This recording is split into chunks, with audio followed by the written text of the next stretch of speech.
மீனவர் பிரச்சினைக்கு தமிழக முதல்வர் தீர்வு காண வேண்டும் என திராவிட முன்னேற்ற கழகத்தின் தலைவர் மு. கருணாநிதி தெரிவித்துள்ளார். அறிக்கை ஒன்றினூடாக திமுக தலைவர் இந்த விடயத்தை தெரிவித்துள்ளதாக த ஹிந்து செய்தி வெளியிட்டுள்ளது.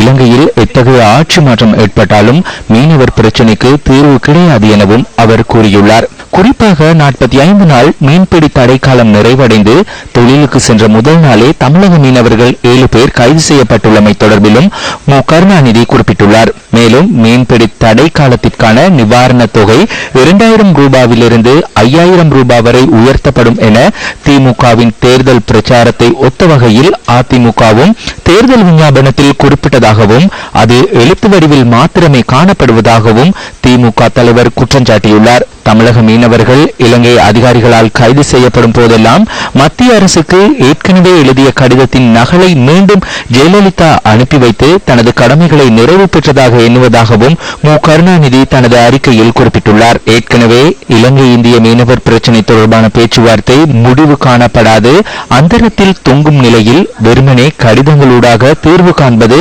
சாத்தியமற்றது எனவும் குறிப்பிடப்பட்டுள்ளது. இந்த பிரச்சினை தொடர்கதைதானே என தமிழக அரசு அலட்சிய போக்குடன் செயற்படுமா அல்லது இந்த பிரச்சினை தொடர்பில் இனியாவது அக்கறையுடன் செயற்படுமா எனவும் மு. கருணாநிதி கேள்வி எழுப்பியுள்ளார். இந்த பிரச்சினை தொடர்பில் பிரதமரை நேரில் சந்தித்து மீனவர் வாழ்க்கையை புரட்டி போடும் சம்பவங்களுக்கு முற்றுப்புள்ளி வைக்க வேண்டும் எனவும் திராவிட முன்னேற்ற கழகத்தின் தலைவர் மு. கருணாநிதி கோரிக்கை விடுத்துள்ளார்.